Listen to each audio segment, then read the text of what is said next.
what is good BJJ advice and what is not? Now, everyone likes to share their opinion with you. They like to tell you what to do. And sometimes when you don't know what to do, for lack of a better answer, you go, that's it. That's the answer. And it's not necessarily the case. We need to actually work out if the person giving you the advice is giving you something which will help you or hinder you. And we need to break it down a little bit. So, Joe, there was a scenario where someone was giving some advice. They brought it to me and they said, is this good advice? And I said, heck no, that is terrible advice. What kind of advice? It was training advice, but like gym work or gym stuff. But this person, generally people speak from their experience.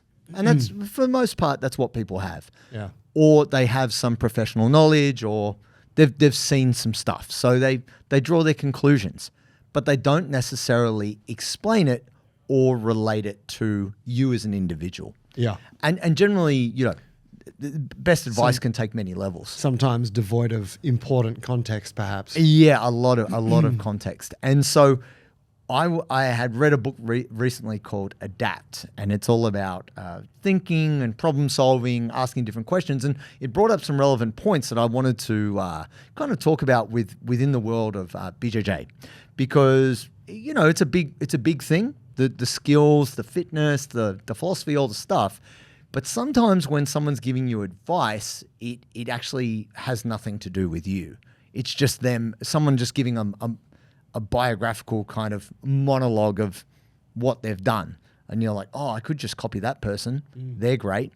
And this is the thing that I commonly get. You've probably had a similar experience, Joe, where someone goes, oh yeah, but like Gordon Ryan does this, therefore X, Y, and Z. Obviously, that's what's going to work for me. Yeah. And I mean, if you've actually met the person or you understand them a bit more, you might have more insight to say, well, hey, maybe that's not the case. Have you had examples of this, Joe, where someone's either given you what they thought was good advice and it was trash, or, have you had this scenario? Yeah. I mean, I think as a coach, right, as a long-time coach, I sniff it out pretty quick when someone's just giving me when someone that's unqualified to give me advice. Nice. And what I mean by that, like I'll take advice from anyone, right? From anyone, but I can discern usually if it's good advice or a stab in the dark, Sure, or bad advice. Yeah. And so what I mean by that is, when someone just gives you something and you're like, this motherfucker knows nothing about me, and they've given, then I'll treat that as a very cheap piece of advice. Yeah. But when it's someone that I respect as a coach, or when it's information that I know they've given me based on their consideration of my context, then I'm like, fuck yeah.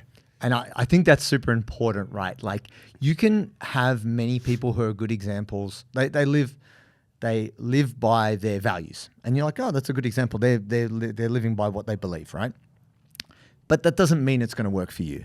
And I think that when you are in the job of coaching or helping someone else, you always try to give it that context of how does this work for them? And so I was saying this about, this works specifically for exercise, but it also works for BJJ as well, is you've got the job to be done, whatever that is, whether it's a takedown, a sweep, a lift, and you go, right, this is the job to be done, whether it's getting stronger, getting more flexible. There's tools to address the job, but then it's like how to use the tool. And you've got to ask yourself, could this person use this tool for this job, this problem that they have? And for the best part, people in jiu-jitsu, they don't even think about it that deeply. They just go, yeah, I always hit this sweep. It's the best sweep ever. You're like, maybe that works for you because you're 6'6" and you've got legs as long as I am tall. And so I think what I wanted to do with this chat is just talk about that there are ways for us to look at somebody and identify whether or not this is a good piece of advice, or maybe it could be steering you in the wrong direction. So the first framework that was being used in this book, and I've forgotten the name of the author, but whatever, hopefully we can search it out and someone will drop it in the comments to let me know. It was saying, is this advice purely autobiographical? So it only lives within the world of this person's experience, that it does not generally apply anywhere else. Right. And so, sure, it might be really good for them, but they've actually never tested it outside of that. They've never taught anyone. They've never helped anyone else get better at business, jiu-jitsu, whatever else. So they're like, yeah, it works for me. And so that's only one data point. And so the analysis on this was, has this belief or has their advice helped them or limited them? And would it help you or limit you? Right. You know, and so I think this is like a pretty good way to look at things in terms of like a belief system. So oftentimes people are like, oh, if you don't want to do that, it'll get you small. Oh, I wouldn't want to stretch, it'll make you weak. You know, oftentimes people learned something many, many years ago and they never updated their knowledge. So the advice they're giving you was... I've been running lately, by the way, but I'll save that for later. How dare you? Oh my God, you're about to flip this podcast on its head. Yeah. Oh my God, Joe. All right. No, that's... If there is one universal truth we know. Go on. No. We could talk on that. But it's interesting because you might get someone who is quite... And this is talked about a fair bit, that, you know, your jiu-jitsu coach isn't necessarily your life coach. Sometimes they're cool with the philosophy and they can give you something nice, but they might just be really good at jiu-jitsu and then terrible at everything else. Yeah. So you want to kind of know... Factor that in when accepting advice. Whatever. Especially your crypto investments. Yeah, well, like if their love life is a mess, you don't want to take dating advice from that kind of a person. So the thing with me is whenever I'm talking with somebody, I'm always interested to understand about their beliefs and how they're going, because sometimes people are just enjoying their lives and they're having a good time, and why would you spoil that? But oftentimes people are walking around with ideas that are maybe holding them back. So for example, relevant to jiu-jitsu, I trained with a guy many years ago. He was very much in the camp of the Meow brothers, Mendez brothers, Bolo, when that was like really hot, talking probably 2012-ish. And it was just like, oh, the Bolo is it's the secret weapon. This guy would never come up. Even if he'd half swept, he would never even come up on the sweep. And I was like, what are you doing? And he's like, oh, well, I don't want the risk of getting swept. I'm like, but you could get 2 points, right? That could make the whole match. He's like, yeah, but I don't want to risk it.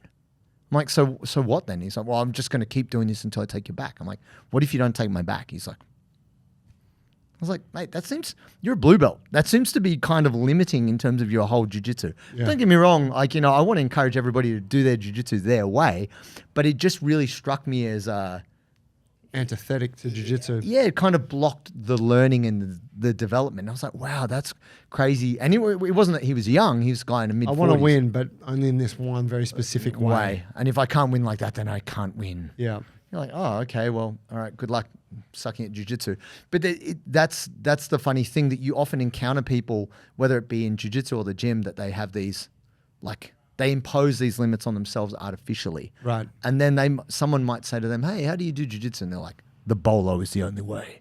Bro, never come on top after you've swept, because all you're going to do is get swept. Yeah. That's basically how it goes. Yeah.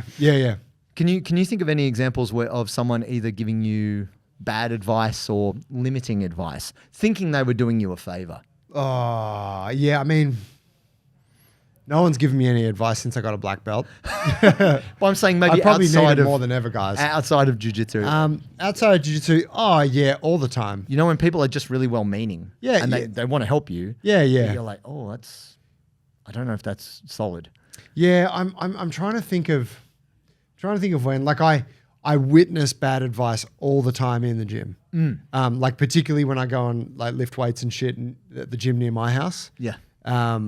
It's just a big commercial gym and there's just so much fucking shit going on. Of course. Like just pure fuckery. And I eavesdrop on the coaches there that doing PT with their clients, and I eavesdrop on the big guy that's, you know, the little guy's asking some advice from, and no one gives me any advice there. I try to get into exchanges with people. Oh, okay. Yeah, because I'm usually trying to give them some advice, but no one wants to hear it. Sure. So no, to answer your question, no, I haven't had that recently. But I probably give off a little bit of like don't come near me. Yeah, if you're going to give me some fucking advice, it better be qualified. You know what I mean? Because I probably know more about all this than you and all your mates. Sure. Not to sound like a fucking wanker. No, but that's your job. Yeah. That's your job, right? Yeah. Like I think it's here's the thing. A gym is a social space, whether you're doing BJJ or you're lifting or whatever the social gathering is around physical activity. and everybody has different, probably a different feeling on how qualified they are to give advice. I've been here 20 years, I know what's going on, kind of thing. It's very different. Like, we don't often hang out in a dentist's office with a ton of people. You know, there's not just some random guy on the side be like, nah, like don't do a root canal like that. Nah. You're like, you know what I mean? Like, there's a professional in the room. That makes me recall one. Last time I went to the dentist, right? She's cleaning my teeth. You know, really nice lady. It's the first time I'd been to this dentist. Cleaning my teeth, doing the whole, they did the full clean. And then she said, how often do you floss? And I said, I floss every day. Oh. And she said, I'd like you to floss twice a day. Oh, right on. And I said, no, I'm not going to do it. I'm like, I get it. I understand it might be of benefit, but I'm like, I just know like once a day is perfectly adequate. And I'm sure there's a bit of extra benefit from going twice, but I'm not going to do it because the juice isn't worth the squeeze. Yeah. And she said, all right, no worries. And then she's like, do you ever do oil pulling? You familiar where you swish like coconut oil around your mouth? No. I don't know anything about this. Please enlighten me. It's a thing in health spaces. You basically take like a teaspoon of coconut oil, or I think castor oil people use. Okay. And you squish it around your mouth, and it liquefies very quickly because it's warm in there. Nice. But it pulls out like toxins and bacteria and shit apparently from the gums and the teeth. Oh, wow. Yeah, and you do it for like, I don't know, 5-10 minutes, and then you spit it out. Right. And she's like, do you ever do that? I'm like, I think I did it once. Right. And she's like, I'd like you to start doing that regular. I'm like, sure. How often? She's like, every day. I'm like, no, it's not going to happen. And I'm like, because I'm like, first of all, like I brush religiously twice a day. Yeah, and you I scrape my tongue. I floss every night. Yeah. I'm like, I'm pretty good with my dental, but good. you haven't asked me about my dental hygiene. Yeah. You're just trying to habit stack. And so I'm like, I'll fucking do it once a week for you. But I'm like, she's given me advice before even understanding what my process is. Where you're coming from. And that was the thing where it's like, no. I understand my process and I understand, you know what I mean? Do you think you would have been more receptive if she'd asked you first? Yeah. So, right, like in the gym environment where it's like, well, what training are you already doing? Right? Or what's your game look like? Why are you doing Do you like that? playing top game? Do you like, right? So gaining context first. Okay. Now that I know that, here's something that I think would help you. Right. And so for her, it would have been like, all right, once a week, fucking Sunday night, I want you to oil pull. Yeah. You know what? And it'd be great if you did it every day, but I know you're probably not going to. So just once a week. And I'd be like, good advice, I'll take that. Yeah. But so it's that thing, right? It's like when someone hasn't made an effort to understand where you're at, then the advice could be fucking here or there. Yeah, I think that's an incredibly important point. I feel like this is... There are a bunch of choices out there for your strength and mobility training. And when it comes to choosing a program, it's really hard to sift through what's good and what's not. One thing I can guarantee you is that the Bulletproof for BJJ app is exactly what you need as a busy grappler who wants to prioritize time on the mats, which means you're not spending hours upon hours in the gym each week, but you also want the biggest returns in terms of your performance on the mats and also your recovery off. The Bulletproof for BJJ app has you covered. You can take a 2-week free trial right now. And if you go beyond that and you commit to a subscription and you get a few weeks in, you realize, you know what, I don't love this, we give you a 100% money back guarantee. So nothing to wait for. Jump into the 2-week free trial right now. Go to the App Store, search Bulletproof for BJJ, and we'll see you on the inside. We're on here giving very general advice anyway. That's what we do. But as part of this also, I do regularly... I will ask somebody, like, how relevant is this to you? Have you asked yourself, is this information relevant to me? Don't just take it as gospel, The thing I was just looking for is the older Italian men who stand around building sites and give advice. Umarell, exactly. Joey knew it straight away. I had to Google it. I want to be one of those guys someday.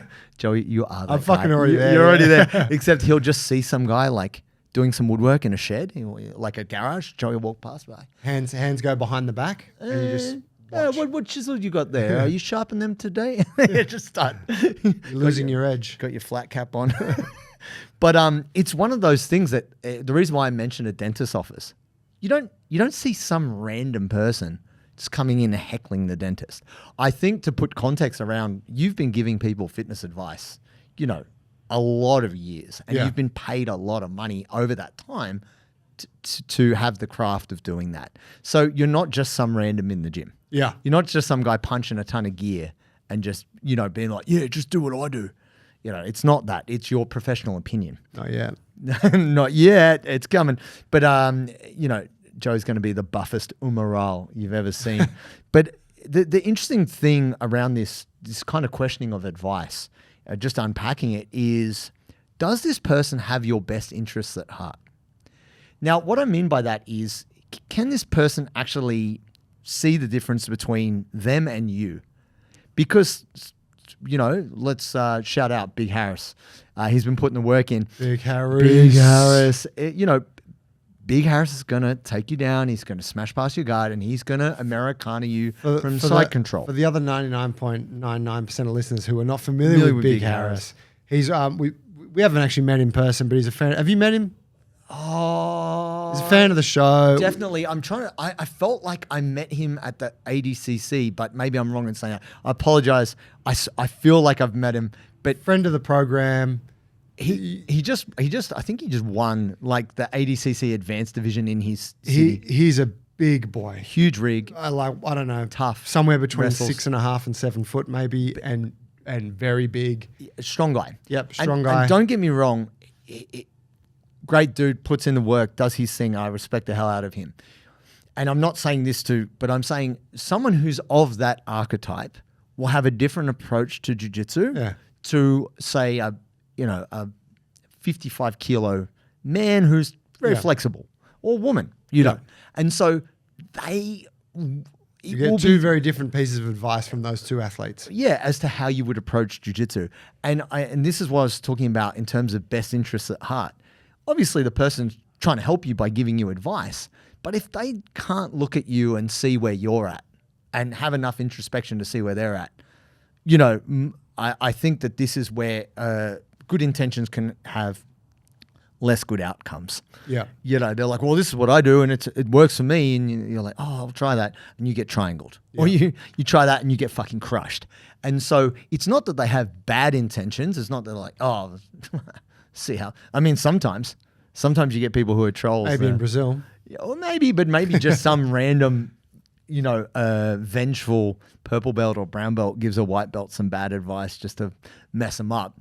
But I think it's on you as the person who's receiving the advice to just go, maybe that's not as good for me as it might sound. Yeah, you got to be able to read between the lines, and you got to take it all with a grain of salt. Yeah. Because, I mean, exactly as you said, right? This is where like the value of someone like a good coach, right, is really immeasurable, because they know your context. Yeah. And that's what a good coach does. They know your context and they give you advice accordingly, or they coach you accordingly. Yeah. Yeah. And that advice obviously changes over time as you progress. It's like when I did a Lucas Lepre seminar a bunch of years ago at the Alliance in Sydney, Adam's first gym. And none of his game applied at all. It's just so complicated. There's too many grips, too many steps. I was just like, nah. And so, I mean, potentially if I had a conversation with him outside of that and told him this is what my game, maybe he would have given me, but just coming off that, I was like, wow, this guy's multiple time world champion, amazing. But whatever it is that he was selling that day, I was like, no, I'm not buying any of this. And I think that's possibly where seminars are maybe less valuable than, say, private lessons. Yeah. Because it's generic. It's like one size fits all. And so, it's still good jiu-jitsu, but it doesn't mean it's applicable. Yeah. And then I think the other thing the other question to ask when you're receiving advice from someone or you're seeking advice from someone is to ask, why do they have this perspective, right? And this is the thing I've been trying to do a bit more, to be a bit more reasonable in my approach of being disagreeable. Wow.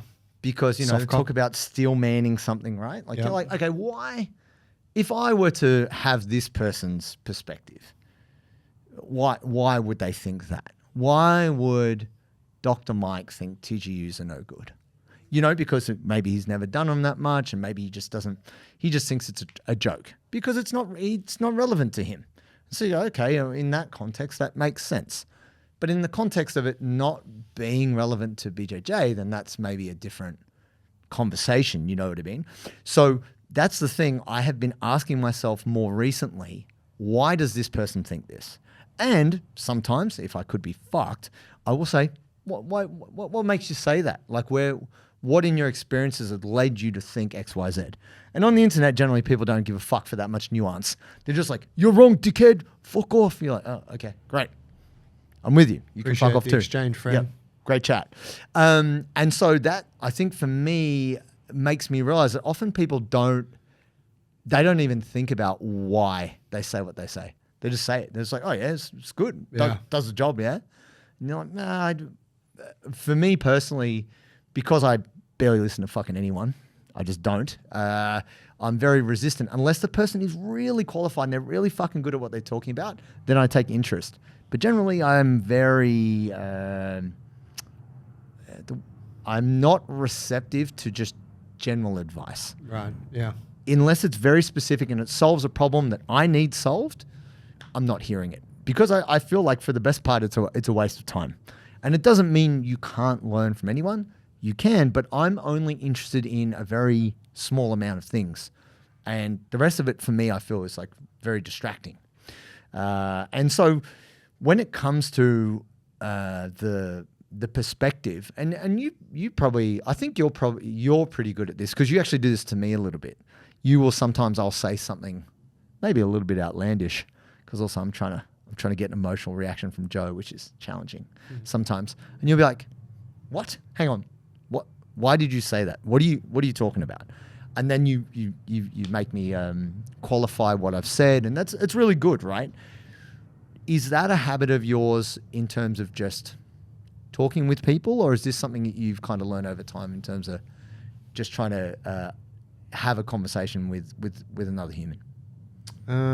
Stephen Covey, 7 Laws of Highly Effective People. Okay, yeah. Seek to understand before being understood. Ooh, there you go. That's a fucking soundbite right there. Fucking big one, man. Like just, well, okay, using your specific example, right? In exchange, you say a lot. I do. You say a lot. And